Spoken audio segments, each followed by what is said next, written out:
പരിശുദ്ധ നബി കഥ പറയുകയാണ് സല്ലല്ലാഹു അലൈഹി വസല്ലം. കപ്പൽ കണ്ട ഒരാൾക്ക് മാത്രമേ ഈ സംഭവം ആസ്വദിക്കാൻ സാധിക്കൂ. കാരണം കപ്പലിൽ വിശ്വാസം മുകളിലാണ്.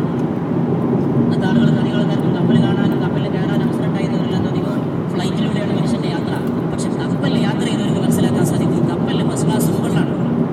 താഴെ സെക്കൻഡ് ക്ലാസ്, ഏറ്റവും താഴെ തേർഡ് ക്ലാസ്.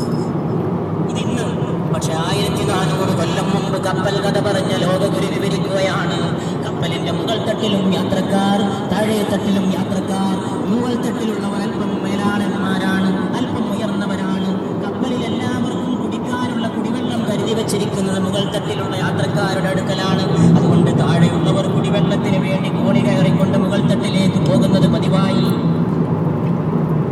അവർ കുടിവെള്ളത്തിന് വേണ്ടി മുകൾ തട്ടിലേക്ക് വരുമ്പോൾ പിന്നെ ഓടുന്ന കപ്പലാണ്. ഓടുന്ന കപ്പൽ ആടി ഉലഞ്ഞെന്നവരും വെള്ളം ചിന്നിച്ചെറിയെന്നവരും അത് മെല്ലെ മെല്ലെ മുകളിലിരിക്കുന്ന വലിയവരുടെ ഉടുപ്പിൽ തെറിച്ചു വീണെന്നവരും ഉടനെ തന്നെ മുകളിലുള്ളവർ അതിന് വിഷമമായിട്ട് കണ്ടു, പ്രയാസമായിട്ട് കണ്ടു. വെള്ളമെടുക്കാൻ ഈ താഴെ തട്ടിലെ യാത്രക്കാര് നിരന്തരം മുകൾ തട്ടിൽ വരികയോ.